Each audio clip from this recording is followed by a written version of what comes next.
Good evening, and welcome to our Meet the Candidate event. On behalf of the DEA and the OPC Local 392, we want to thank you for being here tonight. We also want to thank Elks Lodge for hosting us, so we really appreciate that.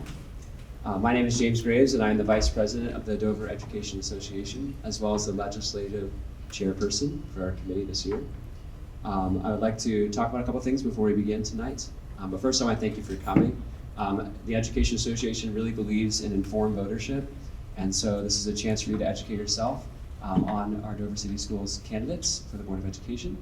And so we really appreciate you being here tonight. In the back, we have Ms. Debbie Van Gilder, our secretary, and she will be taking any questions that you have. One reason we do this event is not only for our board members to share about the awesome things they're doing for Dover schools and look forward to doing in the future, but also we want to give you a chance to ask any questions. So if there are any by 7:15 p.m., we're asking that you place those in the drop box in the back. Up front, we have Mrs. Cheryl Rieger, and she's going to be our moderator for tonight's event. And I'm going to read a little biography just about her before we begin, if that's okay. So Ms. Cheryl Rieger is a graduate of Dover High School, as well as The Ohio State University. And she spent some years down in Mexico and moved back up here to Dover to work at Dover High School. And that is when she taught Spanish, French, and English as a second language. And since then, she has retired from teaching and is working part-time at the Dover Public Library. And so she'll be the moderator asking some of the questions tonight. Up front, we have our three Board of Ed candidates at the event tonight. We have Mr. John Maxwell, we have Mrs. Ann Bruno, and we have Mr. Kyle Stemple. And thank you all for coming tonight. I'm just going to talk a little bit about the ground rules for tonight. Hopefully you got a chance to grab one on the way in. If not, Mrs. Van Gilder has those in the back. We just want to really welcome you tonight to this event. The DEA and the OPC Local 392 have collaborated to bring you a forum in which members of the community have the opportunity to learn more about the candidates. Following the certification of candidates by the Board of Elections, the DEA and OPC Local 392 have sent invitations and questionnaires to all four candidates. Each candidate was asked to complete a questionnaire and RSVP to the event. In the event a candidate was unable to participate in the forum, the candidate was given the opportunity to complete the questionnaire. None of the candidates know or have seen the questions being asked tonight. Each candidate is permitted to have a copy of their completed questionnaire in front of them. We'd like to remind all participants and attendees that this forum is designed to provide an opportunity to learn more information about the interests and positions of all candidates for the Dover City Schools Board of Education. Before we introduce our candidates for the opening questions, we're going to go over some ground rules. Please place all phones on silent or vibrate. We ask that each candidate stand when giving their responses to the questions and when presenting their closing statement. All candidates will be asked the same set of questions and will have 90 seconds to respond, and there's a timer up front. The questions being asked tonight were developed by a joint committee between the DEA and OPC Local 392. I will be serving as the timekeeper and will notify them when they have 15 seconds remaining and when their time has expired. The order of questions will be responses will be rotating to ensure that everybody gets an opportunity to answer first. The candidates may not participate in crosstalk or interject with another response.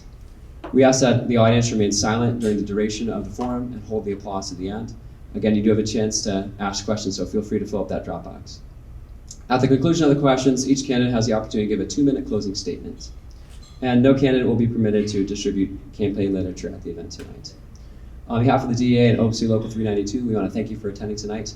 And we want to remind you that Mr. Spees has so generously volunteered his time to record tonight's Meet the Candidate event, and that will be posted on the DEA channel. So those who are unable to attend the forum tonight or who wish to review the video may do so. So now I'd like to introduce Mrs. Cheryl Rieger, who will be our moderator, and she will help introduce the candidates. So thank you. Okay. Thank you so much. Can you hear me? Is it all right? Okay. So I will be rotating who gets to answer first, so that will be part of the protocol here. So Mr. Maxwell, the first question goes to you, the first chance to answer it. Why did you choose to run for the Dover Board of Education, and what are your top objectives if elected? Well, thank you everyone for being here tonight, and particularly you, Mrs. Rieger. Of all the people up here, you're probably the most qualified person, so. Certainly have the most impressive resume. And I laughed when he introduced you because I went to Ohio State. It was Ohio State when we went there, right? It wasn't the Ohio State. Yeah, it still sounds weird to me. But I appreciate very much the invitation from the Dover Education Association, OC Local 392, for hosting this event. Spoiler alert, if you don't already know this, there are 4 open seats at the school board and there are 4 people running. So, you know, I don't know if that affects how you vote or not. I've been, very honored to be on the board since, it's been 11 years now. I just finished up my 11th year. I actually was appointed to a position when a vacancy appeared because somebody resigned after moving out of town, and then have run several times since then, I guess, 3 times. I just consider it a great honor. I come from an education background. My family are a family of educators, and I'm the black sheep because I went to law school. When I was given the opportunity to basically, assist with a school system and work in education in a capacity where I realize I'm not an educator, but I maybe could bring some of my skill sets to the table, I was really excited to do that. We have great things going on in the District of Dover, and we quite frankly have a really great school board. We work well together. We function at a high level, I think. We listen to each other, we debate, we come to agreements on things. Sometimes we respectfully disagree, but we support each other in those decisions. And I think that's really important because sometimes you see school systems that don't have school board members that work cooperatively with each other, and you don't have that in Dover. So I think we're very fortunate that way. We've got a great team of educators, staff, administrators. It's a great school district, and I'm just really happy to be here. So thank you very much. Mrs. Bruno, the same question to you. Why did you choose to run for the Dover Board of Education, and what are your top objectives if elected? Like John, I was also appointed over this past summer when there was a resignation, and I was also very honored that my application was accepted and that they voted me on. My qualifications include a lot of volunteering in the schools. I've been a PTG member since my daughter, who's now 20, was in kindergarten, and I continue that service now with right down to our youngest, who's still in 4th grade. I was an officer for many of those years, so I had the opportunity to see at the grassroots level what was going on between students and staff, and those interactions and how important that is. Some of my top objectives would be to support that, to continue to support what's going on in our school buildings.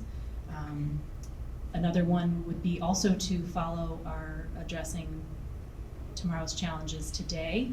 I think there's a lot going on, and I feel like if we're forward-looking, planning for the future, so much technology is changing. I noticed that even between my older 2 children, with just 3 school years apart, all the changes that have happened. So there's a lot to keep on top of, and those would be my top objectives. Thank you. Mr. Stempel, the same question. Why did you choose to run for the Dover Board of Education, and what are your top objectives if elected? Thank you. Thank you, everyone, for being here tonight. Just turn the switch. Now it works. Amazing what technology does. So I'm going to break the ice a little bit here. So this is a time to get to know one another and get to know who we are as people as well too. So I'm going to let you in a little secret. So I've now worn a sport jacket and dress slacks, I think 5 times in the last 4 years, and 3 of them. One was 4 years ago at this thing. One of them's tonight, and one was when I did the graduation address last year. Let's just say I probably need to lose a couple lbs because they're a little tight.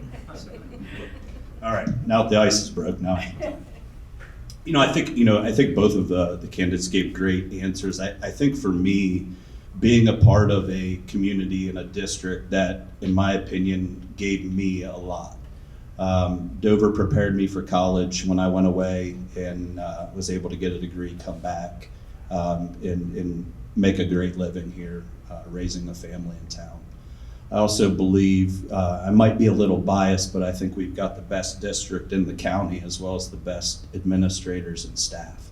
I've really got to get to know our team over the last 4 years, and I'm really, really impressed with the passion they have for education and what they do for our children. And I've got 2 young ones in the district. I got a daughter in 6th grade, and I got a little guy back there in 3rd grade. So, like I said, it's more about giving back and what can we do with our skill sets to help the district. So, thank you. Question number 2, the first opportunity will go to Mrs. Bruno. Dover City Schools' mission statement is addressing tomorrow's challenges today. What is one area that you foresee school districts needing to focus on in the near future, and explain?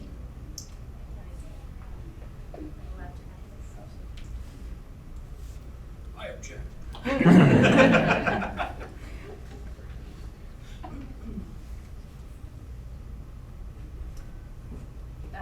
That's funny, because I just had mentioned, mentioned that mission statement. One area that I'm really interested in and interested in seeing us continue to grow, and I think we're on a great path for, is the career and college opportunities. That's one of those areas I see a big change in with some of the counseling that we now have, in addition to what was existing, extra support for that.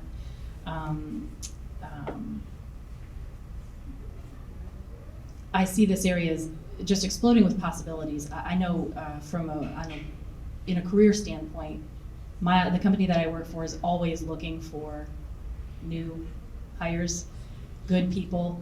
They're always trying to connect with high schools, and I see that those connections are being made a lot between high schools and companies, for example, on the career path. I think it's wonderful for children to be able to go explore, and I remember a shadowing opportunity that I had when I was 16 that I kind of created myself. Somebody told me I should do it, and I had an uncle that was an engineer, so I was able to go to his office, and I spoke with a woman who just, I still think of the words she said, and it's so many years later. So I think I'd like to see children have those opportunities for career, and also for more college exploration, to find out what majors are. It's so hard to make a decision when you're 18 years old, what you're going to do for the rest of your life. So I'd like to see that developed. Mr. Semple, the same question. Dover City Schools' mission statement is addressing tomorrow's challenges today. What is one area that you foresee school districts needing to focus on in the near future? Explain. I think first of all is continuing to execute on our strategic plan. Our administrators and our staff have done a lot of work to get that. And then I'll say this is my opinion, not the board's, but I think continuing after COVID, continuing to have the support staff necessary to support our children. And I think that, we all see it. We see it in our own kids. We see it in, our kids' friends. And I think the thing that we've got to continue to do is making sure that we've got that support staff and understanding that may change. What we need 2 years from now but might be different than what we need today.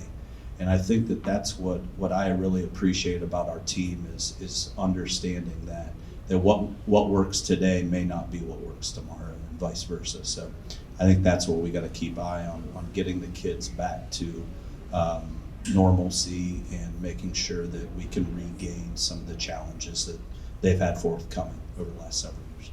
So thank you. Mr. Maxwell, the same question. Dover City Schools' mission statement is addressing tomorrow's challenges today. What is one area that you foresee school districts needing to focus on in the near future, and explain? I don't want to sound like a broken record, but I completely agree with what Ann and Kyle said. And it would be pointless for me not to try to focus on something else, because I think those are two of the primary things that we've talked about in the last 12 months. Well, for the last 3 years, we've talked about recovering from the pandemic. And we see it in the numbers, and we see it in the statistics, and we see it in our school buildings. We understand that it's a long-term process to build back, to where we were, and to provide that staff, support, try to, help boost morale of our employees, make sure that our students are thriving, and making sure that they have the support they need. That's one of the reasons why in the last couple of years we've tried to expand our counseling opportunities with our students. And as Ann pointed out, and it's really one of the most exciting things we've done recently, I think, and it's a outgrowth from our strategic planning process that we went through last year, which was a pretty in-depth process engaging not only the school board and administration, but teachers and community members and parents and stakeholders, is we created the position of a career and college navigator whose job is to help students try to decide, what am I going to do after high school? It's not always college. Sometimes it's military, sometimes it's the trades. She came and gave a presentation to us at a school board meeting last month, and we were all blown away with the things that she is already doing in our district just in the first few months. So that's a really exciting thing that we're doing for the future, and so I think that it's something that we intend to certainly support and continue to invest in. Thank you. Question number 3, the first opportunity will go to Mr. Stempel. What do you believe the role of a school board member is?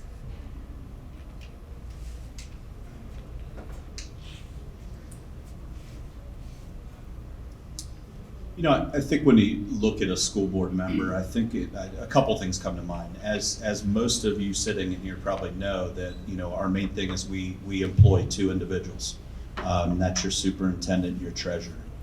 And then after that, I think obviously supporting that team and making sure that we can do what we can to remove barriers if they're running into issues in that.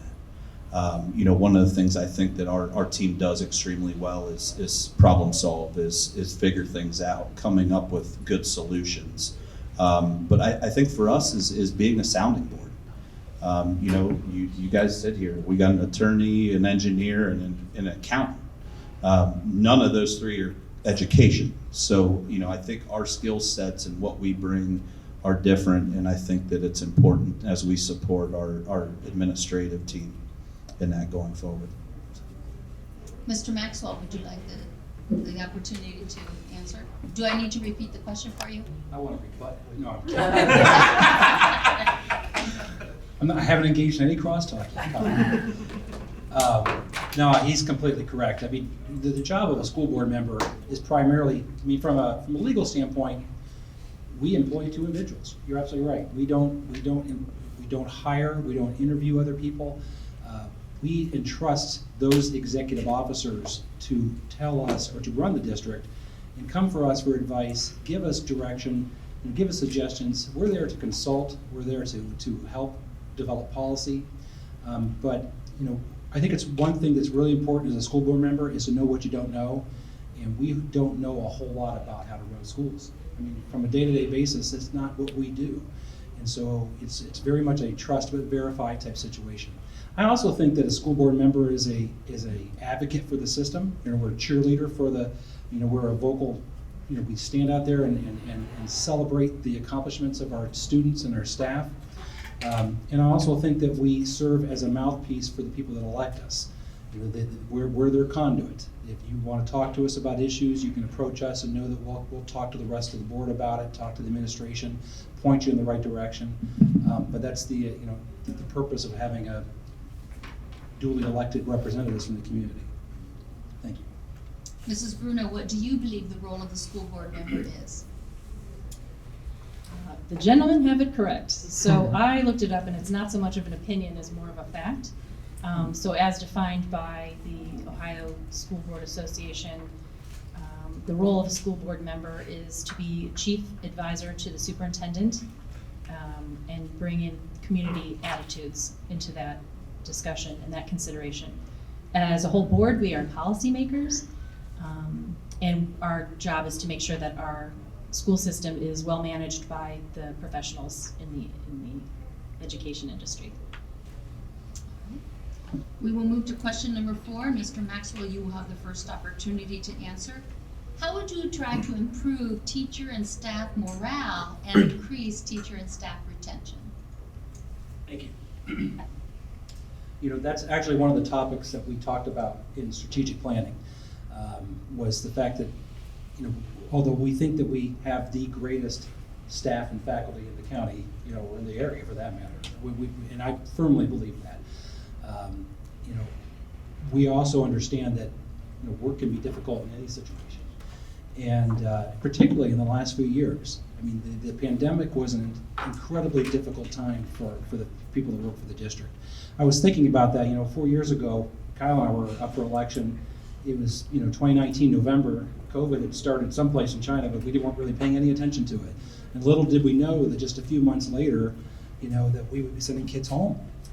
And teachers would be asked to teach by Zoom all of a sudden and teach online and do things that they never thought they would ever have to do on literally a week's notice. It's important for us, for our faculty and our staff to understand that we really do have your back. We view this as a team. One of the beautiful things I think about being in Dover is it really isn't an us versus them mentality at all. I just think that we all work collectively together. And I couldn't do what we ask our teachers to do. I don't have that gift, and it's a selfless calling. But it's important for people that work for the district to understand how much we truly appreciate everything they do. And Mrs. Bruno, how would you try to improve teacher and staff morale and increase teacher and staff retention? Building on that answer, my desire, if I call it that, my drive is that teachers and staff feel supported, that they feel valued, and that their contributions matter. Just like John said, that it's a gift and it's a calling, that not everybody has, like most people don't have. And I admire that greatly.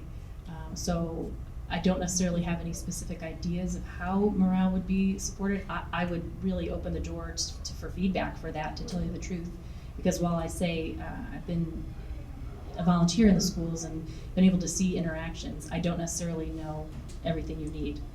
I've given treat bags and things like that, and first day of school things, and we hope that all those little things matter, and that you know how much we care about you and how much we appreciate what you do every day. But as far as bigger things, I would love to hear discussion on that further from you, from what you need.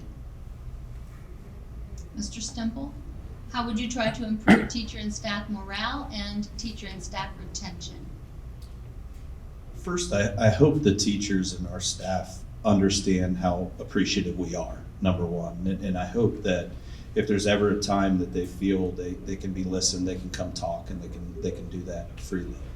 So number one. I think number two is, realistically, I think the purpose of what we have to do, and what not we, i.e. the board, but our district, has to have the right leadership in place. We have to have great leaders, make sure they get the appropriate training to make sure that they can lead our teams. And I think as conclusion to this question, I think that you see like the Energizer Bunny, you wind it up and they start running, or you wind up as a kid, you have those little figures, you wind up the back of them and then they run across the floor real quick. I think that's all of us. I think that's people. I think we're so wound so tight after the last several years that people have their guard up. People are uptight. People are, I don't know what it is, but I see it I see it in our firm. I see it in the community. I see it everywhere. I think that there's a lot of, I don't want to say what we're doing. There's a lot of things going on that people are still dealing with over the last several years. And I think that has, I don't believe we as a community, as an economic, that we are back. I don't think we are. I think until people realize that we've got to let some things go and get past it and realize it was a time in history, I think we're still gonna struggle some. But as I said, overall, I think the leadership has to be on point. Question number 5, and Mrs. Bruno, you will have the chance to answer first. What do you think the main objectives of education in the United States should be today?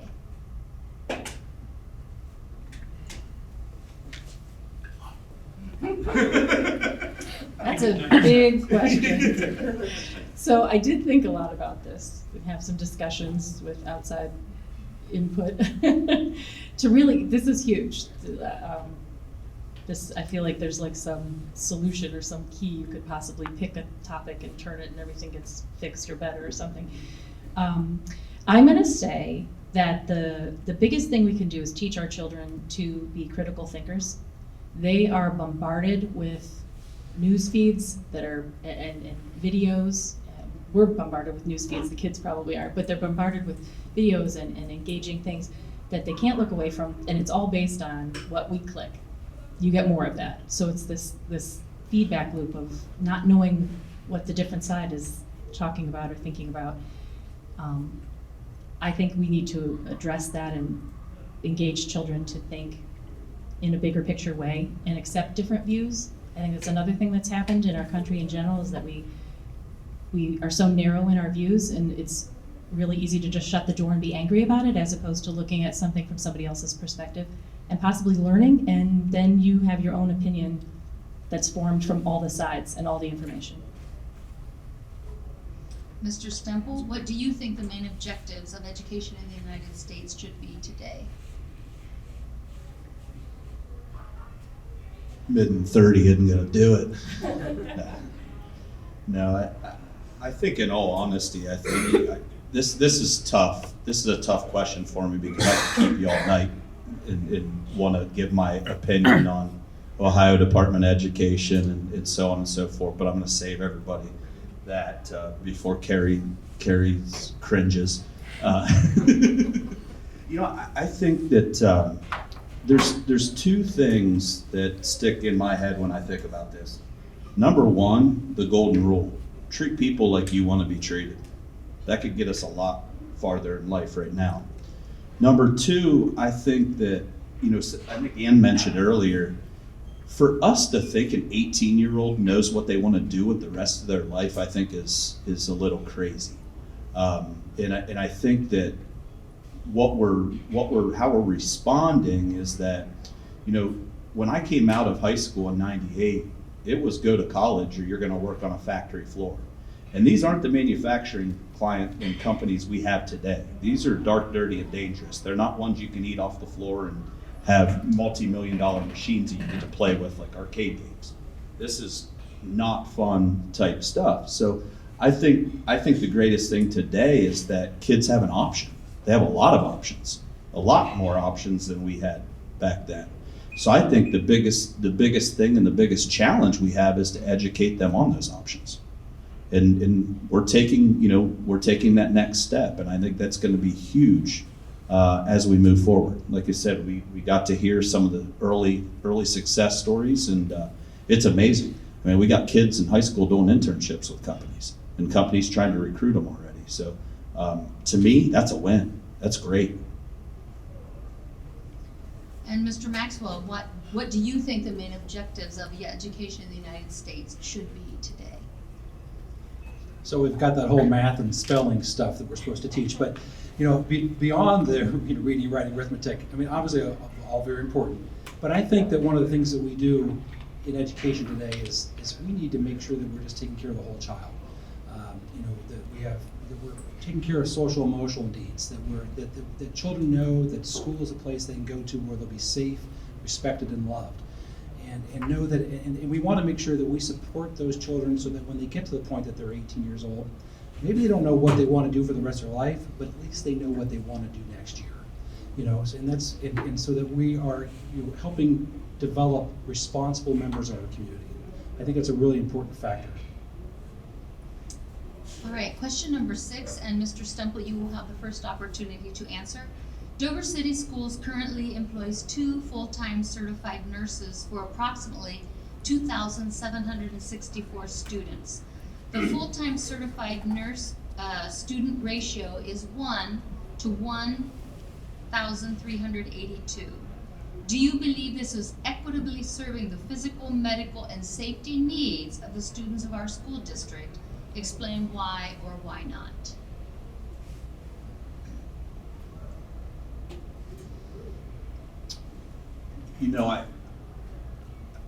You're going to get my opinion because I'm not an administrator and I'm not making those decisions. I think that the challenge that we all understand when you're in a government entity is we get X dollars, and how do we make X dollars go so far?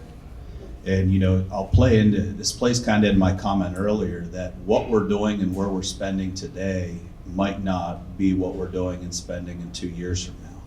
So I can't tell you, I don't have all the facts in front of me, and I can't really weigh in individually.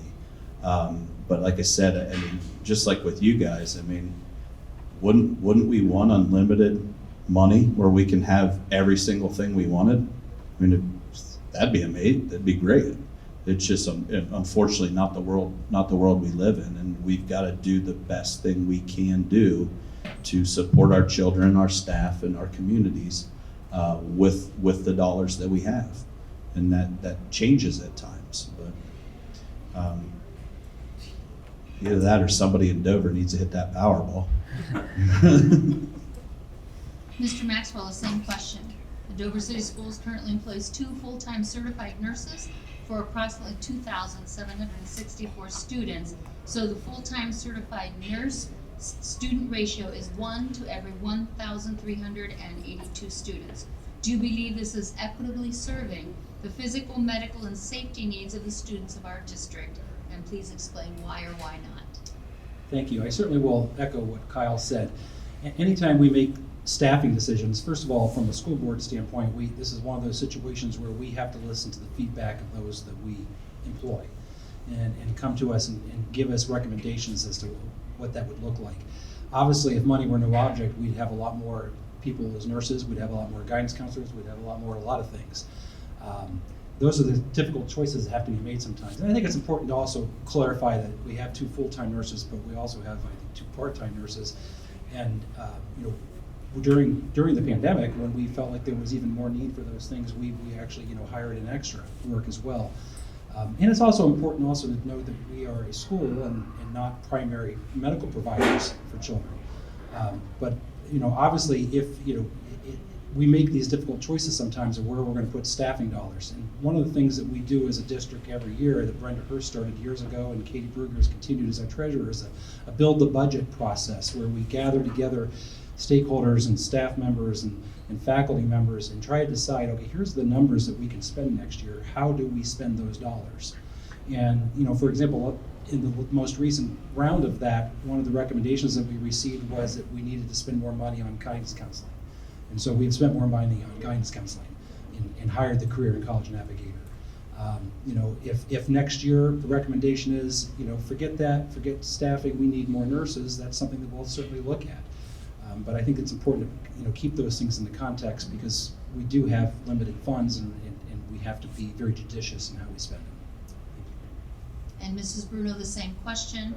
The Dover City Schools currently employs 2 full-time certified nurses for approximately 2,764 students. That means the ratio between the full-time certified nurse and students is 1 to every 1,382 students. Do you believe this is equitably serving the physical, medical, and safety needs of the students of our district? And explain why or why not. I asked some questions about this. Being newer, there were a lot of things I wasn't sure about. So we do also have 2 part-time nurses, and I believe that there is another part-time position either on the out being asked for applications or about to be. The other thing that I discovered along the way here too, or not that it was a discovery, but just for my own discovery, that we have a lot more licensed counselors now than we did before, and we also have 2 behavioral intervention specialists now, and we did not have any before. So thinking of the child as a whole, certainly the nurse comes in very important in those parts. And as I understand it, for children who have special needs, when I say special needs, like medical issues or something that they need a nurse for, there is a plan for each one of those children they're covered at all times. I know, again, my time in school, watching the secretaries of the buildings care for the children who come in with scrapes and bruises and need ice, or maybe they're sick and they need to go home. That is, as I understand, also in their job description, and they are trained for CPR and they're trained in some of those medical needs. So I feel like we've done the best we could do with the money that we have. It'd be lovely to have more nurses in the buildings, but that's where we stand. And one last thing is that we also are on par compared to the other school systems in our area. We have a very good number compared to everybody else too. Thank you. Question number 7, and Mr. Maxwell, you will have the opportunity to answer first. How will you ensure that your personal opinions in politics do not influence district-wide policy, especially when confronted with public opposition?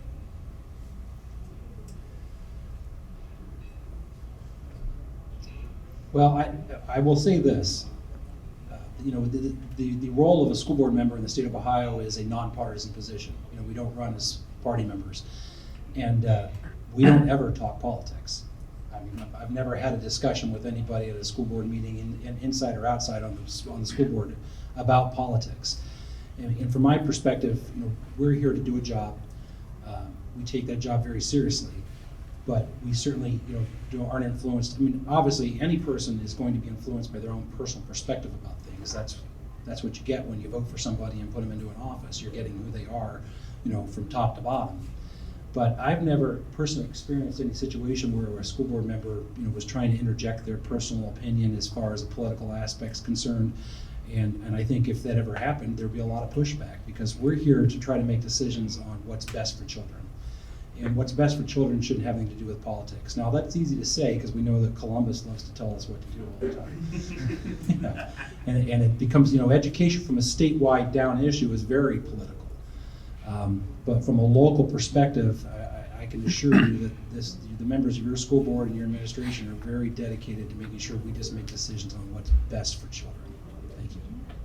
And Mrs. Bruno, the same question. How will you ensure that your personal opinions in politics do not influence district-wide policy, especially when confronted with public opposition?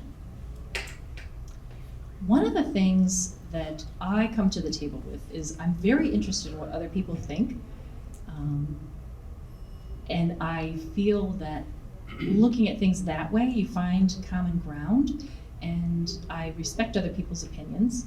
I might not always agree with them, but I believe that that leads to keeping a personal opinion from, it keeps it from weighing in on a decision inappropriately. We all have, I mean, we're made up of our own personal experiences. It's almost impossible to tease that apart, but when you view things and make a choice and a decision as a group, respecting other people's opinions, I think that you are led to the right decision for the group.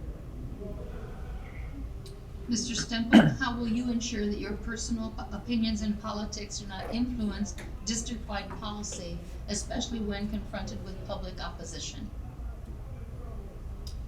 You know, I think what's important for us is it's a pretty easy job, and it's pretty easy to put some of that stuff aside when you can say, what we got to do what's best for the kids, not what's best for me, not what's best for them. We're doing what's best for the kids. Now I want to separate politics from personal opinion. People want to try to make this political. It's not political. School board is not political as much as you want to try to make it political sometimes. It's not. We're here for the kids. Our political views do not matter. We can sit here and I can tell you, I voted against my personal views and opinions during COVID, what we did in our school. I did, because we had to keep our kids in school. I didn't believe it, but we had to keep our kids in school. So I've proven that I can put my personal feelings, not my politics, my personal feelings aside and do what's best for our kids. And I think we did it as a board and as a group, very successfully. So, thank you. Thank you. Question number 8. And Mrs. Bruno, you will have the opportunity to answer first. What do you believe is the #1 issue Dover City Schools is facing today, and how would you work to address this issue?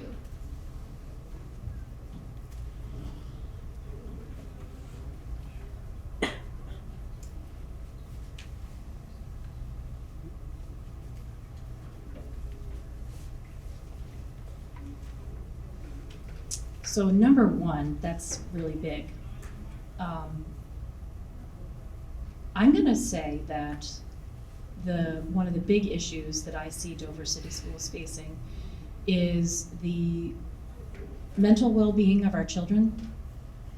It's been mentioned a few times what the last few years has done. Separating people, keeping us apart. I think that has a lot of effect on a child, and they're at varying stages of development. It has varying degrees of impact. So I think keeping in mind that all children, we need to meet all children where they are, I think is one of our biggest our most important issues, is to meet children where they are, from a standpoint of learning, from a standpoint of mental health, all of those things, and to be there to support them and get them to the next level where they need to be. All right, same question, Mr. Stemple, this will be your opportunity. What do you believe is the number one issue Dover City Schools is facing today, and how would you work to address this issue? I don't know that I can come up with one overall issue.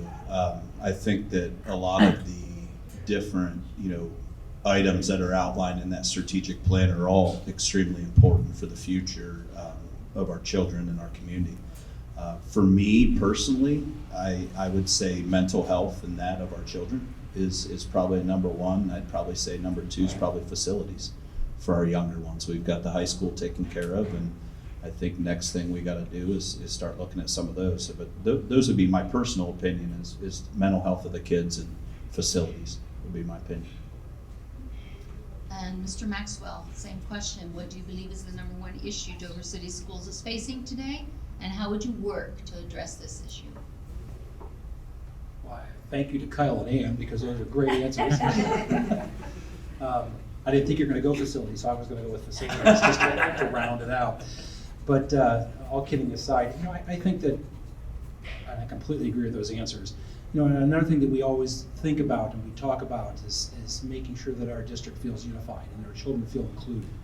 And we talk about "We Are Dover," and it's a great expression, but we mean it, right? I mean, we want everyone to appreciate the fact that we are all part of Dover, no matter what our social economic situation may be, no matter what our cultural upbringing may be, no matter what our the language that we learned growing up. We need to make sure that all of the children feel supported. And I can't begin to imagine what it must be like to go to school at an English-speaking school when you were raised not speaking Spanish or speaking English at home. I can never walk in those shoes, and I think it's really important that we understand that it's very difficult for what we ask for certain children to do when they acclimate to our. We've got 20% now, I think, is our enrollment with our school district now that identifies as Hispanic. That's remarkable, and it's wonderful. It's great to see this community becoming more diverse. But with diversity, that means that we need to make sure that we're also being equitable and use inclusion with respect to all the activities that we have, and make sure that everybody feels valued, and that we meet, I think Ann said it best, we meet them where they are. Thank you. All right, question number 9. And Mr. Stemple, you will answer first. On the whole, would you consider Dover City Schools to be an equitable learning environment? If yes, explain why. And if not, what are the areas that need improvement?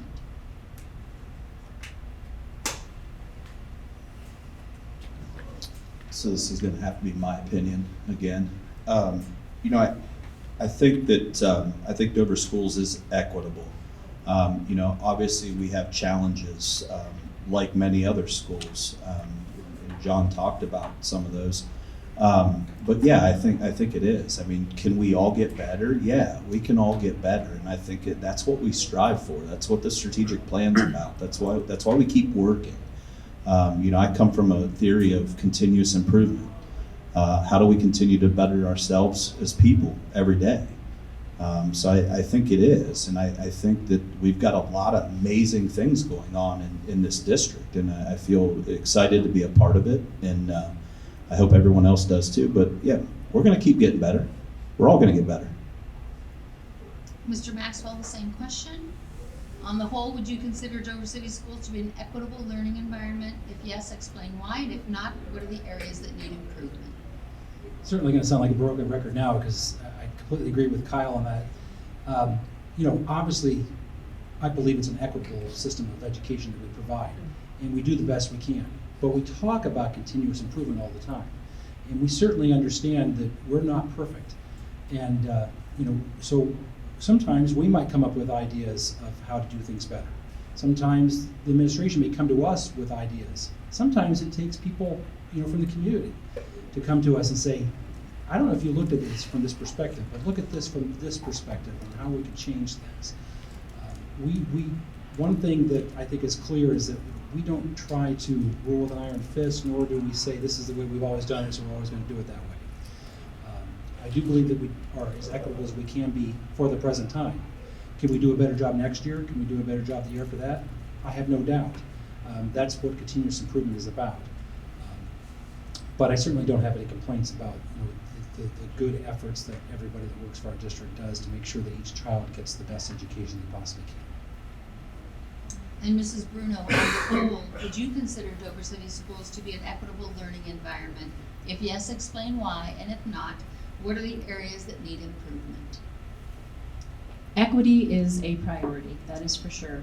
Every student is facing challenges, and each one of those are different and unique situations, and using our resources and connecting with those children as best we can, and as I said before, meeting them where they are, has to remain a priority. So there's always room for growth. I agree with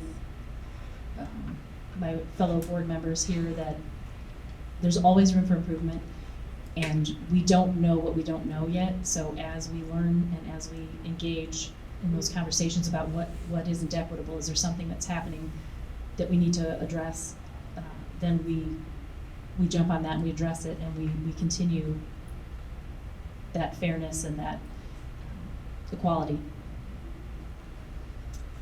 All right, that concludes the 9 questions that we had prepared. Now we're going to move on to the questions that were submitted by audience members. All right, so the first question is, now that we have a great high school facility, what is your plan or vision for the rest of the Dover's buildings, specifically Dover Avenue, which is over 100 years old? Mr. Stemple, would you like to answer that first?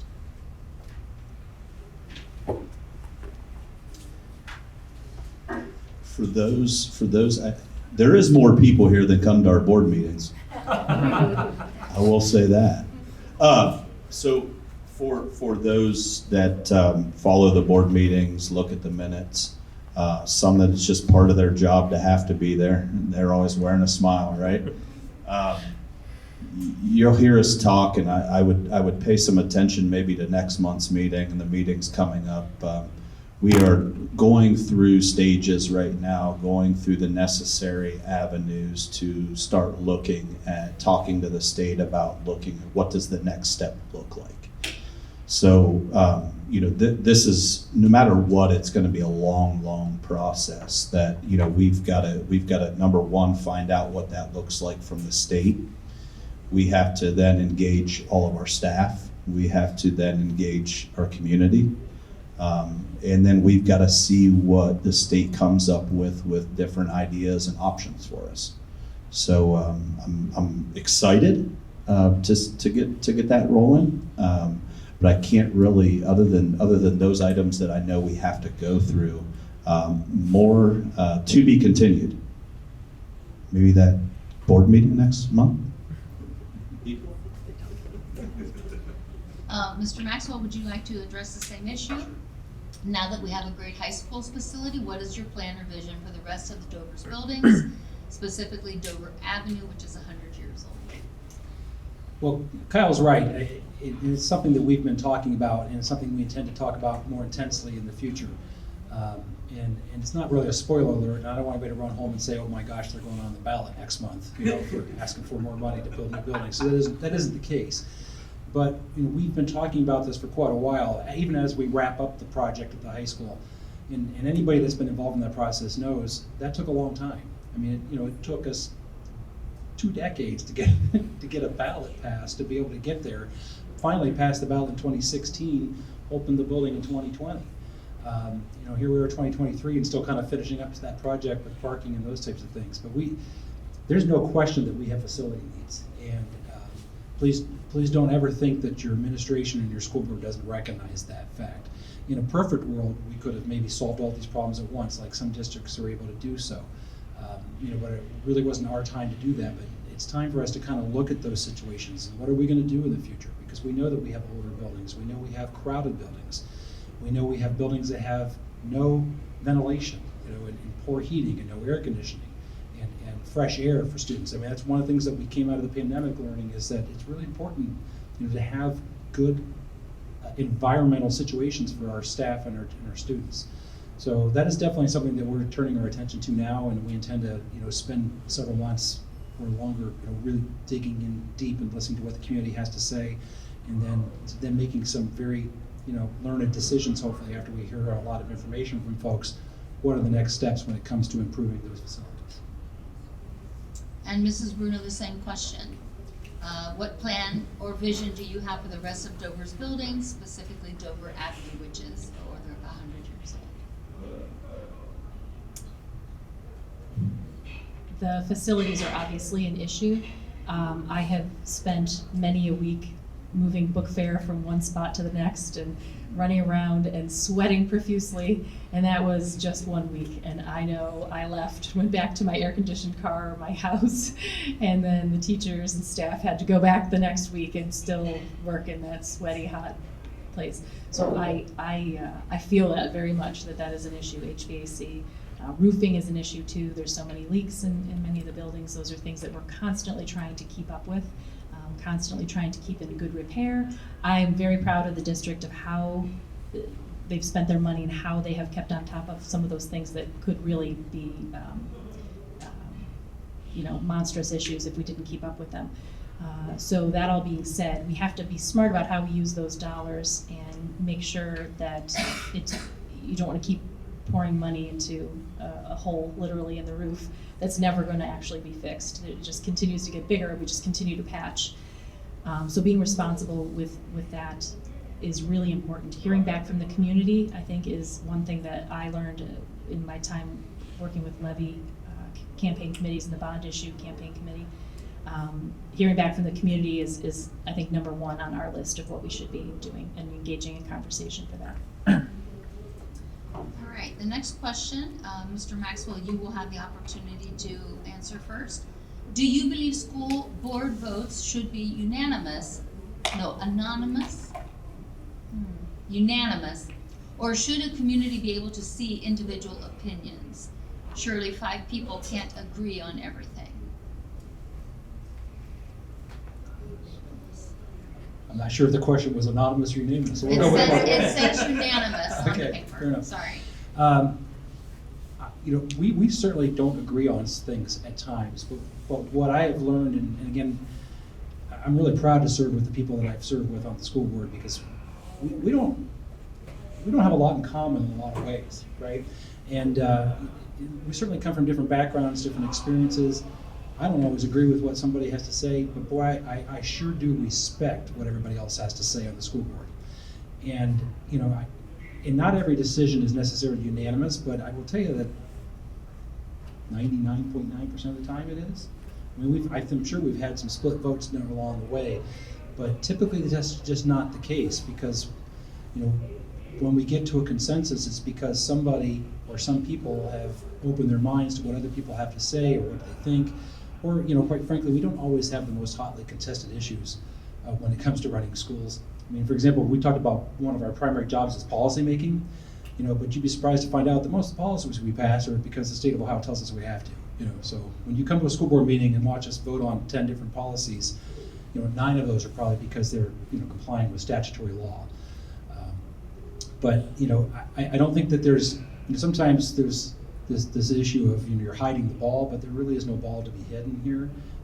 If we don't agree with each other, you'll see somebody maybe dissenting on a vote or abstaining from a vote or something along those lines. But primarily what we do is we talk things out until we come to an agreement on something, and then we accept the fact that when there's an agreement, it's important to get behind it. Because the last thing you want is to move forward on a decision that the school board's made and then have one person or 2 people that are disgruntled because they didn't support that go out and argue against it in the public. Because it goes back to one of the things I said originally, was one of our jobs is to be a supporter of the district, and a supporter, a cheerleader for our kids and our staff and administrators. And you can't do that if you're being negative about things. But, you know, take it or leave it, that's how we function. We really work well together, and we come to consensus, and we tend to listen to each other and come to ways to find out that we can come to an agreement on things. Mrs. Bruno, do you believe school board votes should be unanimous, or should community be able to see individual opinions? I have no problem with things being not unanimous. I think that if someone feels that strongly and they want to show that they're against something, that they have every right to vote that way. I have found this same thing that John just talked about. As we discuss issues, a lot of times questions get answered and we find common ground and we find a consensus. Sometimes things are like amended a little bit in the conversation of maybe we started off with this initial statement or you know, trying to come into agreement on this particular thing, and maybe it morphed and we adjusted things a little bit, so it came to consensus because of a discussion like that, and maybe the start of it is not exactly how it ended. I appreciate the support and good conversations that we have, and I think that if there was somebody not voting, a dissenting vote, if you will, it wouldn't be an issue. But I do think, I appreciate that we show our unification. And it doesn't mean that we didn't take a lot of time to get there. Mr. Stemple, do you believe school board votes should be unanimous, or should the community be able to see individual opinions? Well, so far, John's only taken his ball and went home twice. Sorry, I had to lighten it up.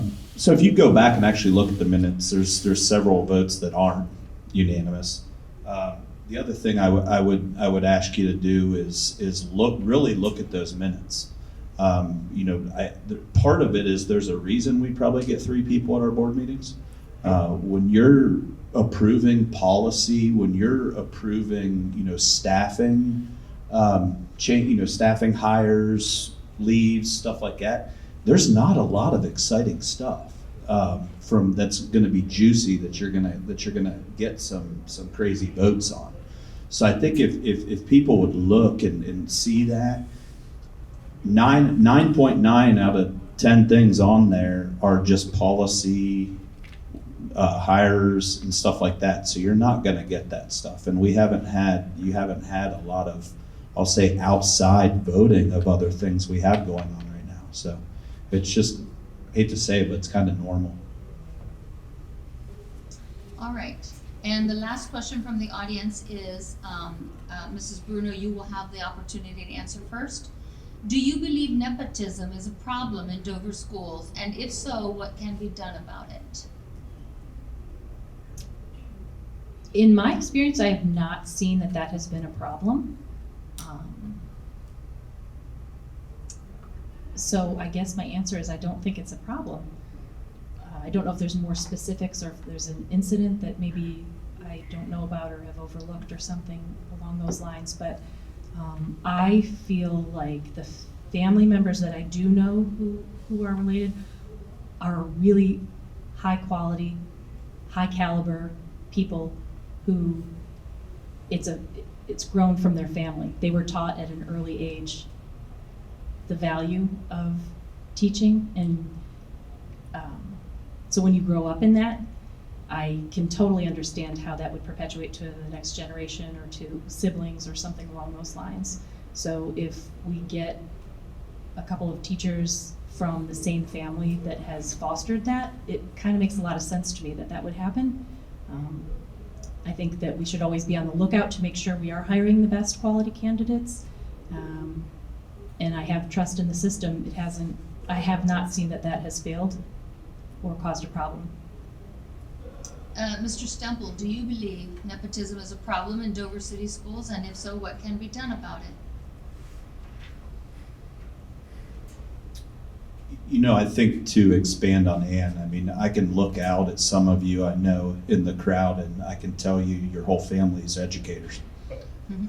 You know, and that's what you see. I mean, if you go through most families, if the parents were educators, the children follow suit a lot of times. So that's a challenge number one. Challenge number two is we live in a small community. And, you know, like I said, when you have families that come back to raise their family in the town where they grew up and their whole family's educators, guess what's going to happen? So I think that, you know, there's obviously a lot that we've got, but I also look and say we've got great people. The one thing that I am confident about, because we've talked about it, is the hiring and interviewing practices for interviewing family members in that. So I have full confidence that we are hiring the appropriate and best people, and I feel that the process is good. And you know, it's one of those things that this is always going to be a topic, and it's always going to be something in the back of people's minds. But when you're in a small community like this, it's going to happen. The other thing I think that I would like to discuss just on my personal level, you know, I work for Rain Associates. I'm a shareholder at Rain Associates. We have 450 people in 15 offices all over Ohio.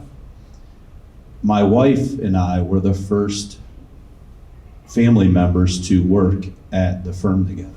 And that was 18 years ago, maybe 20, I don't know. Close. 19? All right, thanks, Lindsay. So 19 years ago. So 19 years ago, a decent-sized CPA firm would not even allow a single mother, daughter, father, son, brother, sister, nothing at all. That we were the first ones that did. And now I would like to say that we have probably several different combinations. We probably got 14 different groups that are related now. We got brothers, we got sisters, we got in-laws, we got this and that, and I think it's obviously made us a better company. You know, my feeling is we hire professionals, we treat them like professionals, and if there becomes an issue, we address the issue. But if it's a matter about getting the brightest and best people to teach our children, sign me up all day, because I will keep doing it. But thank you. And Mr. Maxwell, do you believe nepotism is a problem in Dover City Schools, and if so, what can be done about it? I do not believe it's a problem. I certainly agree with Kyle. We have safeguards. You know, I trust our hiring and interviewing processes, and it's certainly something we're in tune to. We want to make sure that nepotism is not a problem in Dover City Schools. But Kyle hit it right on the head. I mean, education is one of those things that's like a family business, and I think that's a wonderful thing. You know, you see the children of educators want to be educators, the sibling of educators want to be educators.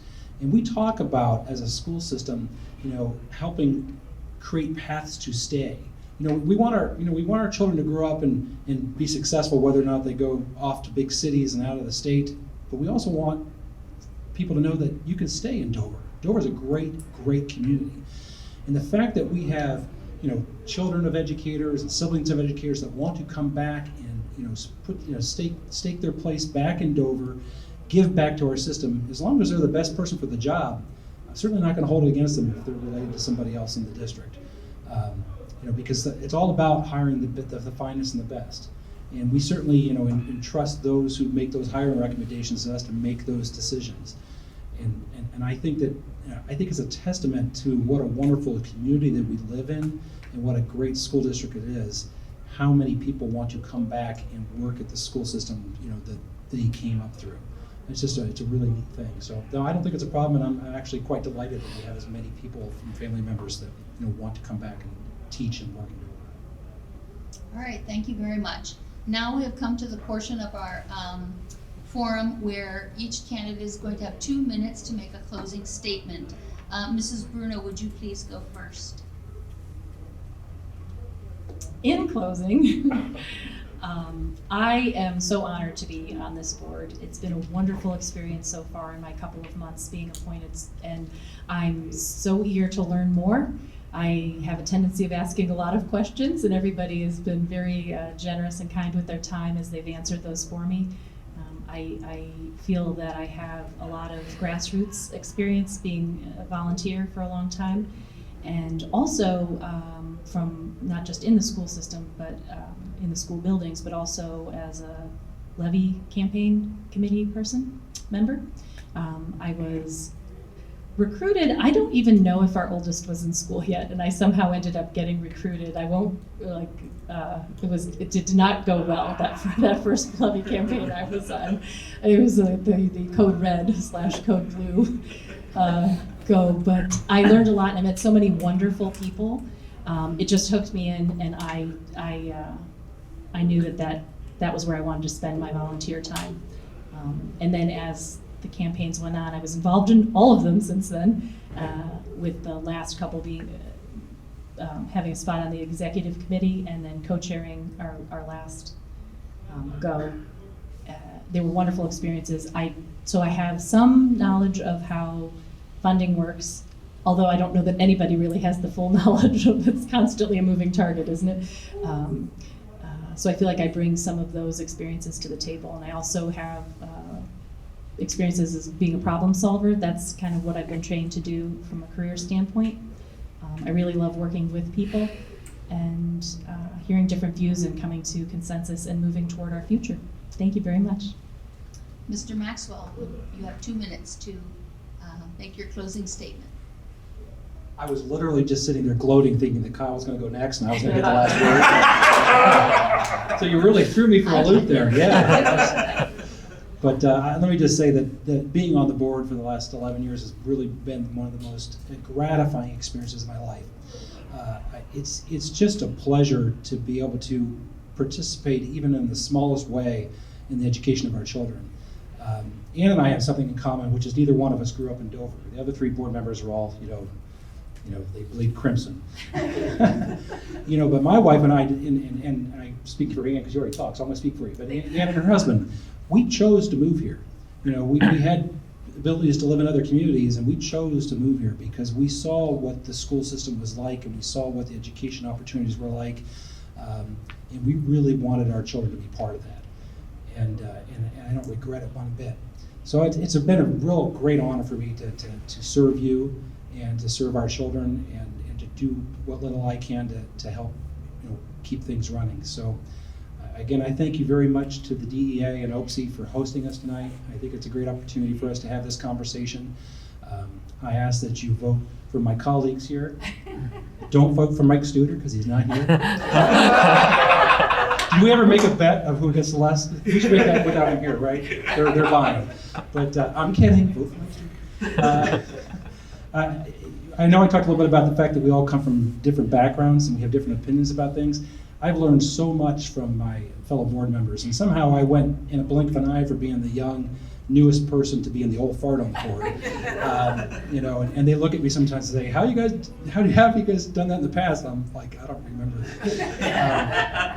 But again, I'm just really honored, and I'm very grateful and thankful for the opportunity to come and speak with you folks tonight. Thank you. And Mr. Stemple, you have 2 minutes to make your closing statement. All right, thank you. Thank you, everyone, for spending your evening with us. Like the rest of it, I'm very appreciative to be on the board. Little did I know I would be coming in January of 2020, and COVID was going to hit in March of 2020. But I think that the level of respect we have for one another, the diversity of the board, the views, where we all come from is a very great direct or extensive background. Our administration, our teachers, our staff, exceptional. I love going to the events when you guys are together and seeing everybody. It's really cool. And I think that for me, it's kind of like John said, being along for the ride. I see so many amazing things going on and how you're all impacting students' lives. And you have my biggest investment every day. 2 of them. My 2 biggest investments, you guys are taking care of every day. If you ever want to know my 2 biggest fears in life, I'll tell you and ask me, and we'll sit and have it over a drink or something. But I think that seeing the success, seeing the number of activities that this district provides for our children is phenomenal, and I can't thank you all enough, not only for the passion you have for education and that, but putting things on like this, allowing people to get to know us. You know, you hear board and you think big bad board. No, we're actually pretty soft people and pretty approachable too. So if you guys ever have anything, ever need anything, don't be afraid to ask. And like I said, we appreciate all of you, and have a great night. And like I said, vote for my colleagues as well too, because they do a great job and that. So thank you guys, appreciate it. Have a great evening.